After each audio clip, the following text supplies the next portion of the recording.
Very warm welcome to news edge Aziz. Pakistan की सियासत इस वक्त एक ऐसे मोड़ पर आकर खड़ी है जहां सियासी रहनुमाओं की अना मुल्क की मफाद से बालातर हो चुकी है।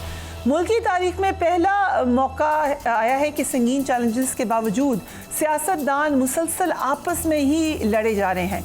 माजी में जब भी मुल्क को संगीन चैलेंजेस का सामना हुआ तो हमने एक ट्रेंड देखा था कि सियासतदानों ने मिल बैठने का भी सोचा, इकट्ठे मसाइल हल निकालने का भी सोचा, मगर अब इस हद तक डिवाइडेड हो चुका है पाकिस्तान का सियासी मंजरनामा। दूरियां इस हद तक बढ़ चुकी हैं कि सियासी जमातें बातचीत के दावे तो करती नजर आती हैं, लेकिन किसी की तरफ से भी कोई संजीदा हल या कोई संजीदा कोशिश नजर नहीं आती। हालिया तहरीक इंसाफ के धरने का नतीजा भी यही निकला। तहरीक इंसाफ बानी की रिहाई के लिए एहतजाज करने आई, लेकिन उनके एहतजाज को जिस तरीके से निपटाया गया इस पर सब शजदा रह गए हैं। हुकूमत ने बातचीत के दावे किए, ताहम जब तहरीक इंसाफ डी चौक पहुंची तो बातचीत से इनकार किया गया। इस पूरी सूरत हाल का नतीजा ये निकला है कि अब खैबर पख्तूनख्वा से खुलकर वफाक को धमकियां दी जा रही हैं। इस हवाले से वज़ीर आला खैबर पख्तूनख्वा अली अमीन गंडापुर क्या कह रहे हैं, जरा देखिए। इस वक्त तो हमारे 12 शोधा तो हमारे कंफर्म है, हमारे इस वक्त 107 हमारे लोग मिसिंग हैं। अल्लाह ना करे किसी का बच्चा शहीद हुआ हो, लेकिन वो मिसिंग लोग जो हैं उन पे हमारे तफुदात हैं और हमारे हज़ारों कारकुन गिरफ्तार हैं और हमारे इन 100 लोग जो हैं वो बुलेट इंजर्ड हैं। तो ये क्या तरीका है कि आप लोगों के ऊपर गोलियां चलाएं? अब ये काम रह गया और ये अभी की बात नहीं है। इस पीपल्स पार्टी ने लाहौर के अंदर 77 में इस भुट्टो ने जो अपने आप को हम शहीद कहते हैं उसको, इससे लोगों को मरवाया वहां पर। किसके लिए? पॉलिटिकल गेन्स, कुर्सी के लिए। फिर मॉडल टाउन में जो मुस्लिम लीग नून ने किया वो भी आपके सामने है। और अब मिलकर इन्होंने जो हरकत की है और ये हरकत करके नफरतें पैदा करवा रहे हैं अपने अंदर, अपने मुल्क के अंदर नफरतें फैला के अब सीवर वार कराना चाहते हैं। अब क्या चाहते हैं कि लोग अपना हक ना मांगे।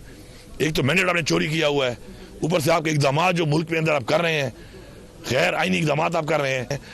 बिलाशुबा हुकूमत ने 2014 के धरने की तरह डील करने के बजाय मौजूदा धरने को गलत अंदाज से डील किया। 2014 के धरने में शदीद कशीदगी के हालात में नून लीग की हुकूमत ने सियासी जमातों के साथ मिलकर मामलात का हल निकाला था, पार्लियामेंट का इजलास बुलाया था, अपनी हामी जमातों को इकट्ठा किया था, एक पॉलिटिकल मैसेजिंग हुई थी। इस दफ़ा किसी से मशवरा तक नहीं किया गया। हमारे प्रोग्राम में मुस्तफ़ा नवाज खोकर ने हुकूमत को तजवीज़ दी थी कि वो बातचीत करें, ज़रा देखिए। हुकूमत को चाहिए कि दिल बड़ा करे और बैठकर मुज़ाकरात करके फ़हम तफ़हीम के जरिए मामलात को हल कर लें। इससे पहले कि मामलात बिगड़े तो हम क्यों मामलात को मजीद बिगाड़ रहे हैं। अपने चैलेंजेस को सामने रखें और उन चैलेंजेस को सामने रखते हुए आप हर स्टेक होल्डर इसी नतीजे पे पहुंचेगा कि मुल्क पॉलिटिकल इंस्टेबिलिटी का मुतहम्मिल नहीं हो सकता। एक वफद बनाए, उनके साथ बैठे, गुफ्तगू करें और मामलात को आप निबेड़ लें, मामलात का हल निकल सकता है। आपको याद होगा कि तारिम कादरी साहब पीपल्स पार्टी की हुकूमत के दौरान पहुंच गए थे यहाँ पर, हजारों लोग डी चौक में बैठे थे। एक खुर्शीद शाह साहब की सरबराही में एक वफद बनाया, कायरा साहब उनके साथ थे, गए, उनसे मुलाकात की और हल निकाल ली। लेकिन अमल तो नहीं हुआ था जो कादरी साहब का, मुझे याद है धरना तो डिफ्यूज हो गया था ना जी। और बच्चे बैठे, तो क्या आंसू गैस मारे, सर्दी का मौसम है, क्या करें। ये उस वक्त हुकूमत के लिए प्रॉब्लम तो थी, लेकिन वो एक्सट्रीम सिचुएशन अवॉइड की। हमारे साथ former prime minister Shah Khaqan Abbasi मौजूद है। थैंक यू शाहिद साहब for being on the programme. जिस तरीके से इस धरने को डील किया गया है, how do you look at that? ये तो एक मुकम्मल नाकामी है हुकूमत की। एक मुजाहरा था, वो आया, आपने कंटेनर लगाए, लोग नहीं रुक सके, वो आ गए शहर के अंदर, मेन रोड पर थे। उसके बाद गोलियां क्यों चली हैं, इसके लिए एक इंक्वायरी कमीशन होना चाहिए और एक दिन बनेगा। अब ये बात याद रखें, अगर आज नहीं बनेगा तो कल बनेगा। जो कुछ वहाँ पर हुआ है, किसने किया है, किसके कहने पर हुआ है, क्योंकि आम बात नहीं है। हुकूमत आज भी कहती है हम बेखबर हैं, हमें नहीं पता वो आदमी मरा भी है नहीं मरा। वो तो कहते हैं नहीं मरा जी, मैं ये कह रहा हूँ ना, वो बेखबर है ना। अस्पताल दोनों उनके हैं, वहाँ ज़रा पता तो करें डॉक्टरों से। Do you have some information? मेरी इन्फॉर्मेशन क्या, मैं तो घर से होके आया हूँ, अनीस शहजाद सत्ती के, वो जो 17 साल का नौजवान था और वो वहाँ से 1.25 किलोमीटर के फासले पर उसको गोली लगी है। वो मेन रोड पे भी नहीं था, वो बैठा हुआ था, वो खाना खा रहे थे, 4 लोग बैठे हुए वहाँ पर। 1 किलोमीटर तो कोई पुलिस नहीं थी वहाँ। डी चौक से 1.25 किलोमीटर वो जगह है, जाके नाप लें आज भी। और इसके आप मजाक बना रहे हैं चीज़ों का। जो वीडियोज़ आपने देखी हैं, जो जनाजे हुए वो गलत हुए हैं, वो झूठे जनाजे हैं। आपने गोली चलाई है, आप इस बात का इतराफ़ करें। आप ठीक है, आप कह सकते हैं जी हमने अपना दिफा किया है, ये बिल्कुल आपका हक है। अगर आप पे हमलावर हो रहा है, एक जलसा, एक जुलूस, या लोग पुलिस पे हमलावर हो रहे हैं, पुलिस दिफा कर सकती है, लेकिन उसको वहाँ भी आपको इजाज़त होनी चाहिए। ज़िम्मेदारी किसी को लेनी पड़ती है। क्या ये ज़िम्मेदारी आईजी पुलिस की है? क्या ये ज़िम्मेदारी इंटीरियर मिनिस्टर की है? क्या ये ज़िम्मेदारी प्राइम मिनिस्टर की है? क्या ये ज़िम्मेदारी काबीना की है? इस मुल्क के शहरी मरे हैं, आप माने या ना माने। कुछ उनको शहीद कहेंगे। शहादत का रुतबा ये अल्लाह ताला की ज़ात पे छोड़ दें, कौन शहीद है कौन नहीं है। जो नाहक मरा है वो शहीद है। आपने मजाक बना लिया इस मुल्क का। So people आज have died. लोग मरे हैं, रेंजर्स के भी, पुलिस के भी, जी, बिल्कुल, और बिल्कुल। पीटीआई के भी।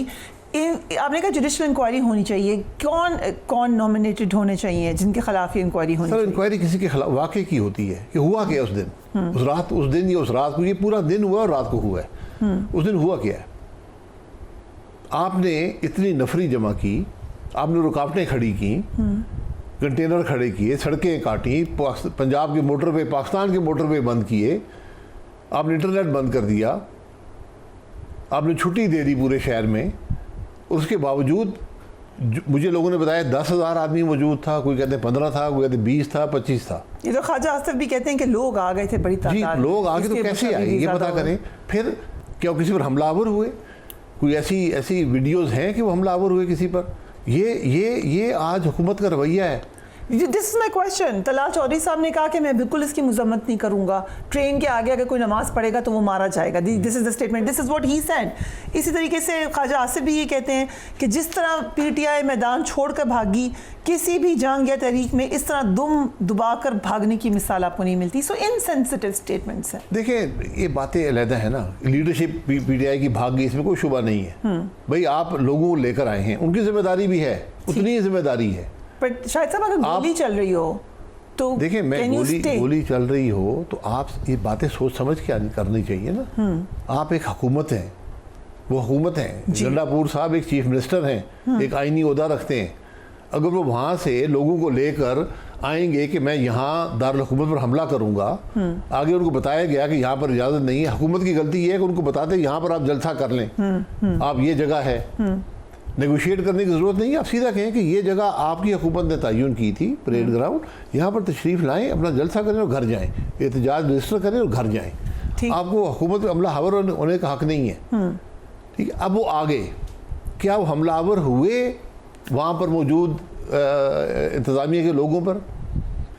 गोली चलाने का एक पूरा प्रोसीजर है, होता है, एक निज़ाम है जिसके तहत गोली चलाने की इजाज़त दी जाती है।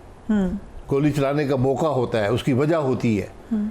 ये चीज़ें एक दिन इस बात पे इंक्वायरी होगी। आज करा लें। आज ने भी कहा कि लग ये रहा है कि उनको आने दिया। तो डू यू आल्सो थिंक इसके ऊपर ही इन लाइंस? मेरे पास कोई शहादत नहीं है, मुझे लोगों ने बताया है। सबसे बड़ी शहादत ये नौजवान है, ये मेरे सियासी मुखालिफ हैं, लेकिन हमारे अंदर, हमारे इलाके में सियासत नफरत नहीं है, दुश्मनी नहीं है, सब दुआ करने जाते हैं।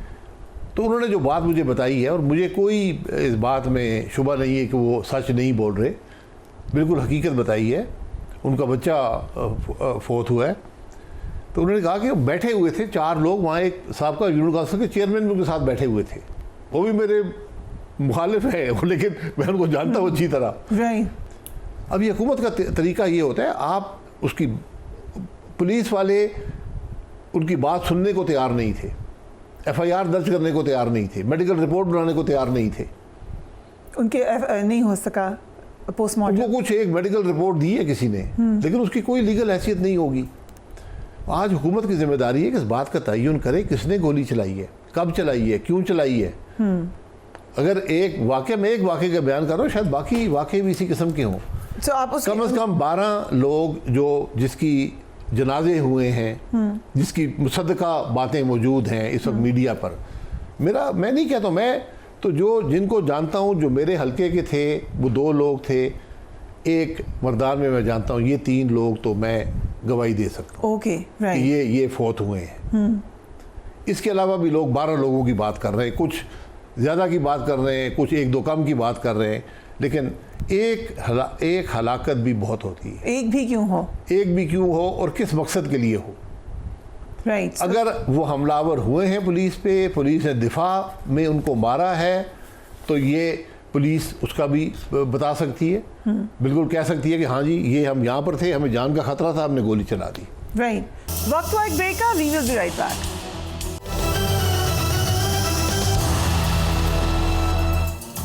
And welcome back. सो एक जो बात और कही जा रही है, आई वांट योर कमेंट, आप पीएमएलएन में बहुत अरसे तक रहे हैं, कि पीएमएलएन की सियासत में ये आंसर रहा है। कोई कहता है कि टीएलपी के ऊपर भी फायरिंग हुई थी, कोई ये कहता है कि अगर आप याद करें तो मॉडल टाउन में भी ये मामला हो चुका है, गुल्लू भट्ट का जिक्र किया जाता है कि शीशे तोड़े गए थे।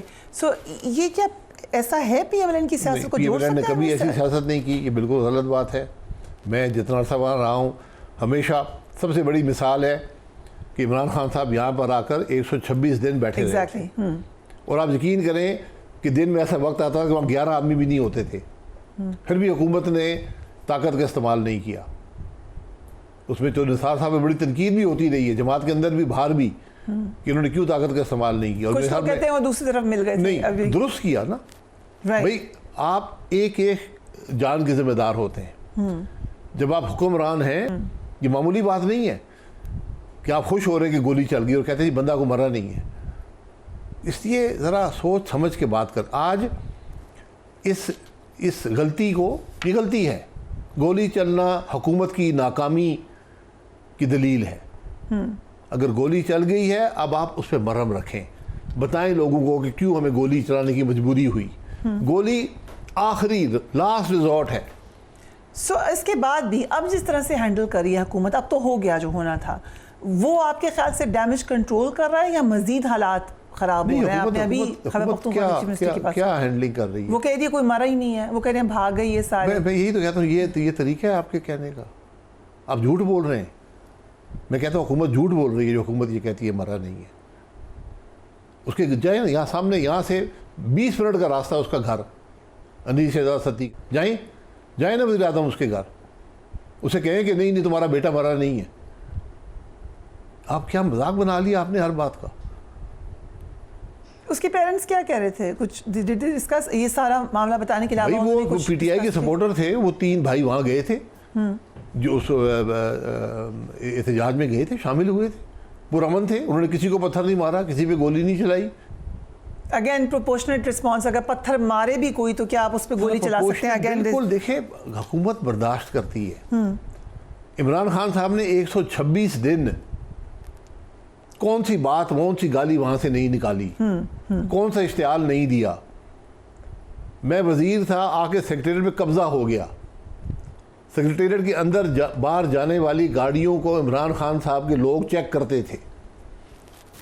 Okay right. ये हुआ, पुलिस भाग गई थी वहां से। जो वहां पर इंचार्ज था सिक्योरिटी का पाकिस्तान सेक्रेटेरिएट में, जहां आपकी तमाम वजारतें हैं, आपको याद नहीं है जो एसएसपी इस्लामाबाद को मारा गया था? जी, जो मेंबर पार्लियामेंट में पीछे से घूम के जाते थे, सामने से वो जा ही नहीं सकते थे। एसएसपी इस्लामाबाद को आपको याद है वीडियो, किस बेदर्दी से मारा गया था? तो शुक्र है उसकी जान बच गई, उसने हेलमेट पहनी, उसकी जान बच गई। तो उस वक्त पुलिस उस इश्तिहार में नहीं आ सकती थी, गोली नहीं चला सकती थी। आज क्यों गोली चली है?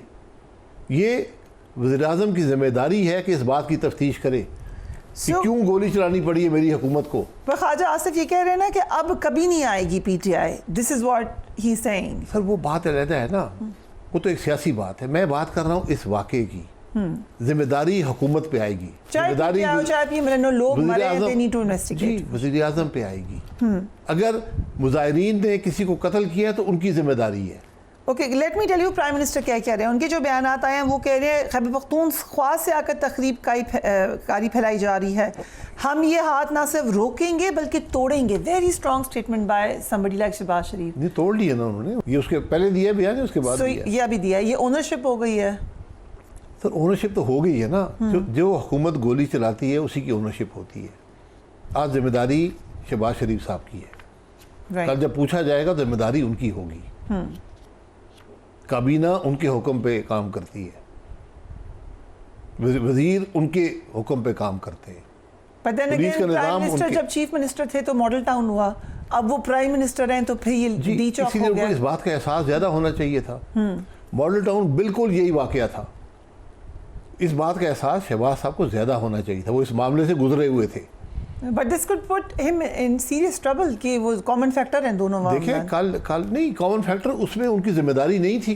मॉडल टाउन में he was the chief minister. Chief minister ज़रूर थे, लेकिन जब उस वाक़े की तहकीक हुई उसमें बातें और निकली थी, इसलिए इस वाक़े की बार बार तहकीकात कराई जाती थी।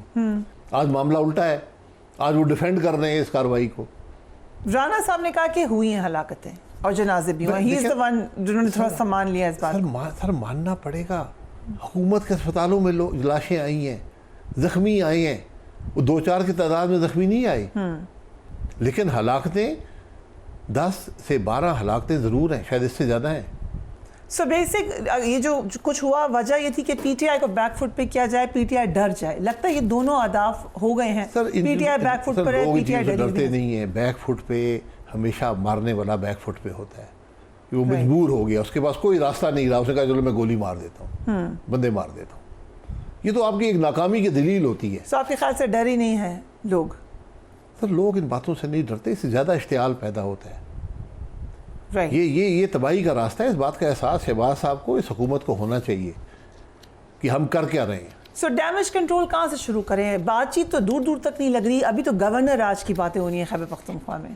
सर डैमेज कंट्रोल फिर यही होता है ना, फिर आपको हर काम आसान लगता है। यू फिर आप थिंक जी फिर आइन भी आपके लिए कोई हैसियत नहीं रखता, फिर कानून भी नहीं रखता, फिर आप लोग भी उठाएंगे, आप गवर्नर राज भी लगा देंगे।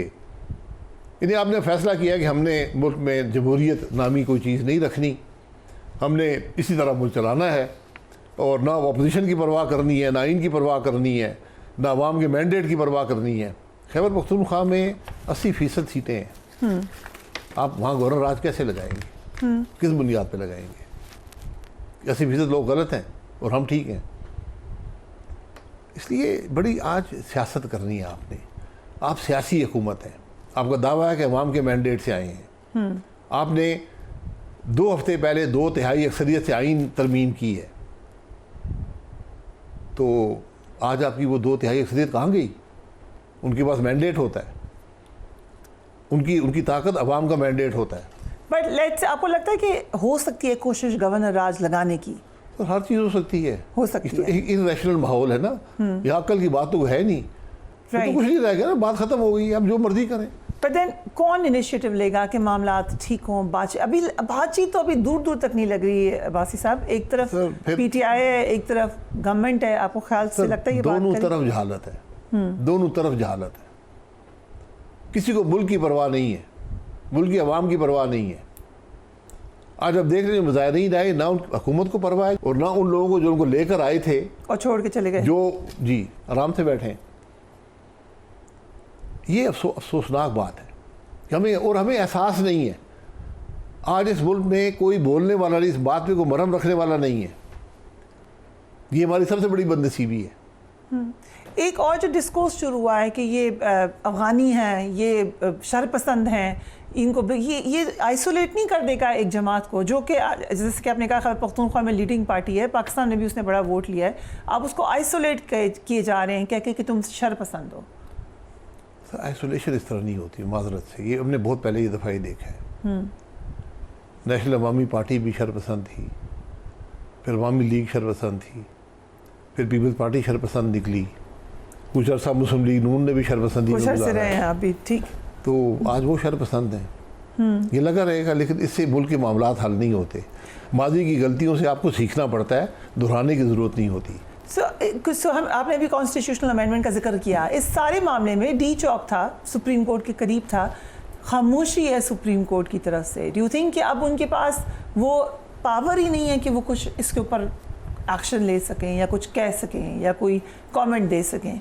इट्स लाइक सुप्रीम कोर्ट आपने 100 मोटो पावर ख़त्म कर दी है और आपको जजों को अपने ताबे कर दिया है। उनकी सिलेक्शन, उनकी अपॉइंटमेंट, उनकी प्रमोशन, वो सब आपके हाथ में है। उनकी नौकरी आपके हाथ में है, तो वहाँ क्यों बोलेंगे? कोई बात नहीं। वक्त हुआ एक ब्रेक का, we will be right back.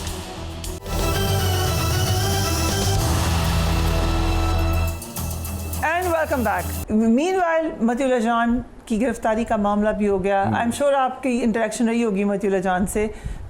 ये वही मतिउल्लाह जान है जो खान साहब के ज़माने में भी उनको पकड़ा गया, उस वक्त सब एक तरफ खड़े हुए थे। आज लोग कह रहे हैं वो जर्नलिस्ट ही नहीं है, PMLN कह रही है वो जर्नलिस्ट ही नहीं है। What do you think? उनके घर क्यों गए थे? उस वक्त घर गए थे। मैं भी गया था। आप भी गए थे? Okay, interesting. शहबाज साहब भी गए थे। उनकी जो ट्वीट भी हर तरफ चल रही है, उन्होंने कंडेम किया उसको। मतिउल्लाह जान साहब को दोनों जमातों ने एक ही ट्रीटमेंट की।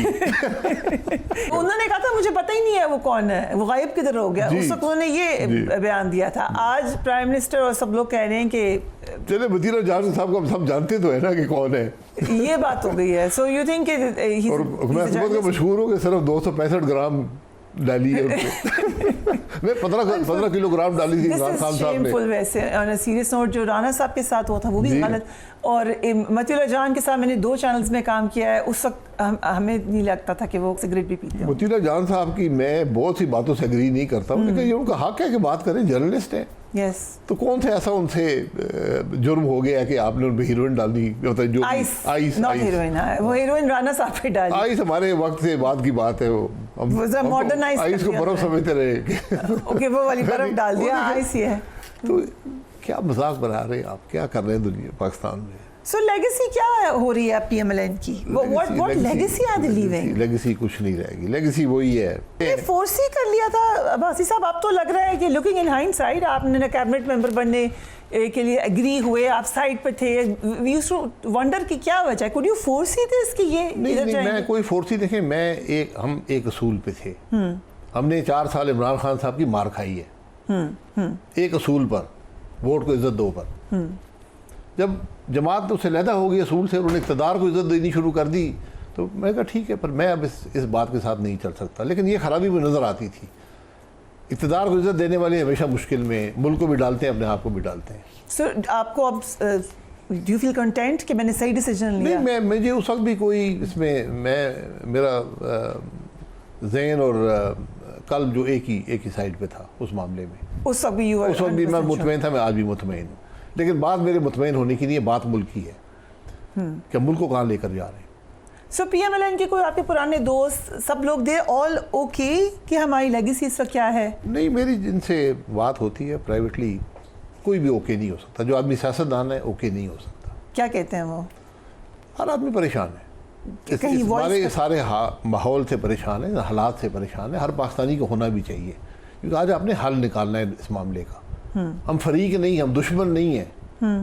यहाँ नफरत नहीं होनी चाहिए। आप जोड़ें इस मुल्क को। आप वज़ीर आज़म की जिम्मेदारी है, और जो अपोजिशन लीडर की जिम्मेदारी है, चीफ जस्टिस की जिम्मेदारी है, इस मुल्क में निफाक को ख़त्म करें। सो एक कोशिश हुई भी थी डायलॉग की, कुछ लोगों ने कोशिश की थी, लेकिन वो कामयाब नहीं हुई। क्या दोबारा आपके ख्याल से कुछ आप जैसे लोग हम अपनी कोशिश करेंगे। हमें कोशिश करनी चाहिए। मैं समझता हूँ ये हमारी जिम्मेदारी है। वो लोग जो इस मामले में फरीक नहीं है, आज हम फरीक बन गए। एक जेल में डालने वाले हैं, एक जेल जाने वाले हैं। इस बदलते रहते हैं। कल जो आज के डालने वाले हैं कल के जाने वाले थे, जो आज जाने वाले हैं कल के डालने वाले थे। तो कोई काम, और आज भी जिम्मेदारी से, अपोजिशन भी जिम्मेदारी से काम करे, हुकूमत जिम्मेदारी से काम करे। इन कुर्सियों में कोई ताकत नहीं है। ताकत आपकी होगी जब आपका मुल्क मजबूत होगा। अगर आपका मुल्क कमज़ोर होगा, आप भी कमज़ोर होंगे। इस बात का हमें एहसास होना चाहिए। कोई मैसेज आप भेजने का सोच रहे हैं मियाँ साहब को या किसी को? मेरे मैसेज भेजने मुझसे बेहतर वो समझते हैं क्या हालात हैं। अगर वो मुतमईन इन हालात से, तो मैं कुछ नहीं कह सकता। मैं आपको महमूद आशिकज़ई की बात बताती हूँ। वो कहते हैं हमारे पास 3 रास्ते हैं। पहला ये कि जिसका मैंडेट है उसको वापस किया जाए। आई डोंट थिंक PMLN इस पे राज़ी होगी। दूसरा, तमाम जमातें बैठें और फैसला करें और 3 माह में दोबारा इलेक्शन कराएं।